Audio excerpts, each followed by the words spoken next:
First off, everybody, congratulations, Drag Race season 15. Thank you. Hi, thank you. You. Good morning, good afternoon, good evening. It's here in New York, it's afternoon, I think. Don't quote me. Don't ruin my So good morning talk show fantasy. Like I feel like that's I'm like on yeah. that's right. That's right. So first off, we'll start with my New York sister, Jax. Welcome to Drag Race season 15.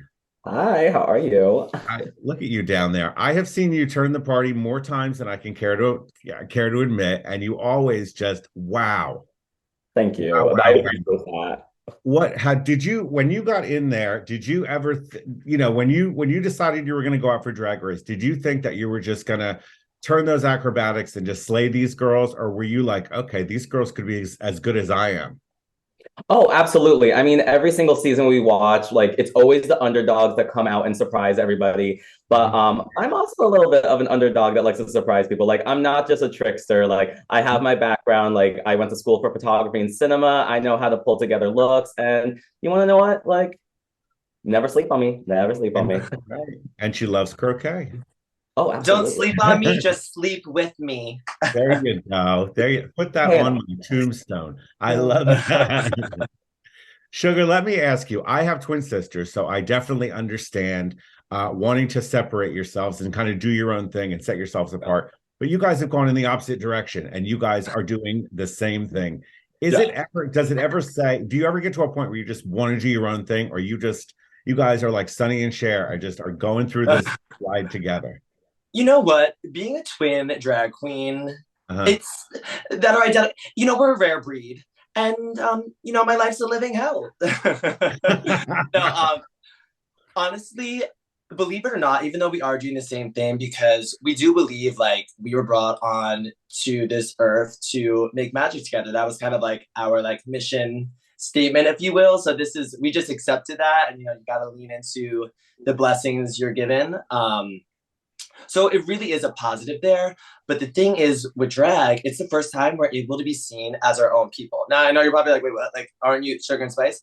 But no, like, the biggest compliment to me is when someone calls me Sugar, and I'm like, oh my God, like, this is me. This is my own thing. Like, we're able to, it's the best of both worlds. We get to do it together, but then we each have to, like, explore our own interests and our own aesthetics of what we do. So, I it's fun. understand. I understand totally. Lucy, welcome to season 15. Thank you so much. So, correct me if I'm wrong. You do construction full time, right? Yes, I do.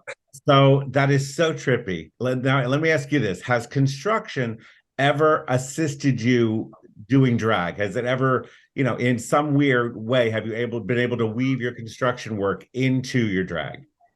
Well, what construction has given me is very strong hands. And when you're in a dressing room trying to zip a big bitch up into a dress, believe me, you need really strong hands. So it's helped me many times. Yeah. I love that. I love that. I saw that and I said, I wonder what she's ever done. Has there been like a construction themed, performance? There has to have been something. That's true. That's I've, true. I've definitely rhinestoned some steel-toed work boots before, for sure. Oh, epic, epic. I love that. Mistress Isabel, thank you for joining. Welcome to season 15. You, Texas in the house, bitch. That's what I was just gonna say. Texas Queens, there is nothing like them. It is, some of the best kind of drag, I would say, in the world. How do you describe Texas drag for people that have never seen it or have never gotten the opportunity? I'm only laughing because every time I get asked this question, my only response is, it's just a little bit of Texas drag. I mean, in Texas, everything's bigger, of course. We literally, it's so big that it's too much at times. So we want the hair touching the ceiling. We want all the beads and stones on everything.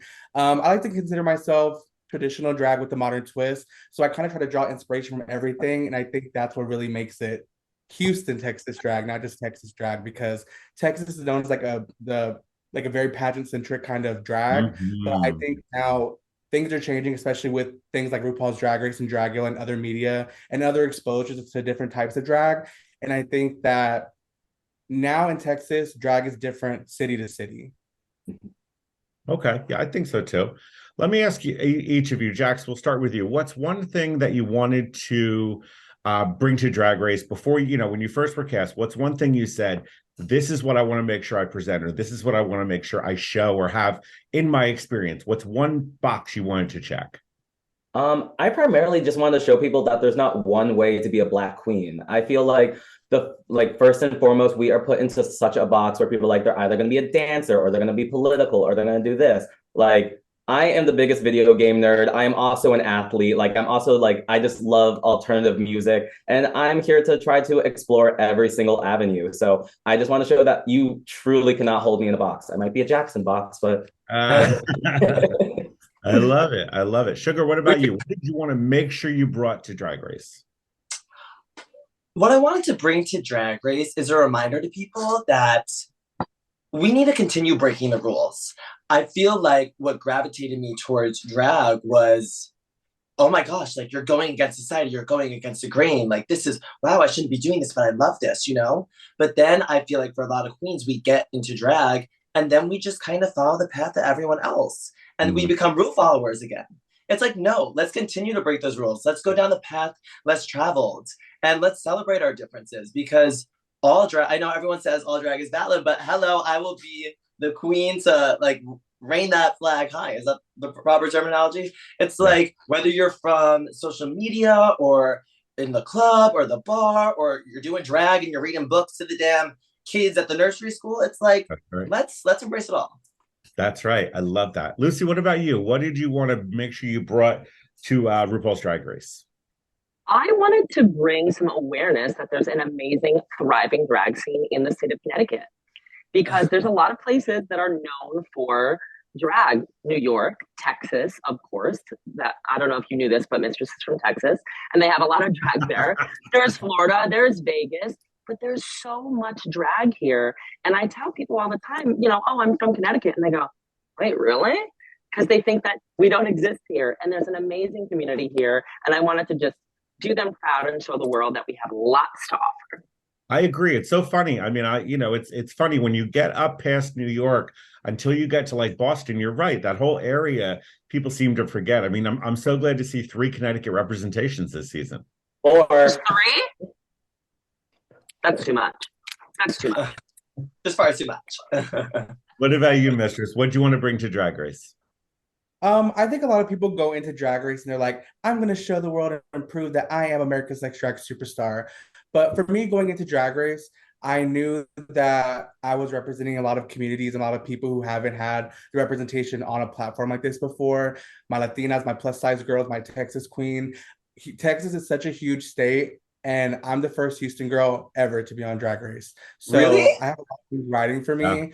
But I really went into Drag Race not to prove anything, but just to showcase who I am and what I do. I think for me, the biggest thing I wanted to showcase and bring to the platform is authenticity and just showing that you don't have to put on a front, you don't have to be something you're not. And I just wanted to show who Mistress is and why I deserve to be America's Next Drag Superstar. I love this. I think that even in the 4 of you, there's so much diversity and so much from all over the country. I think that, you know, if this is the kind of, you know, diversity and the different styles we're going to see, it's going to be a killer season. So I thank you all for your time. And I can't wait to see what you're going to do. We'll talk much later in the season, much later. Yeah. Thank you, Michael. All right. Thank you. All the best. Enjoy. Take care.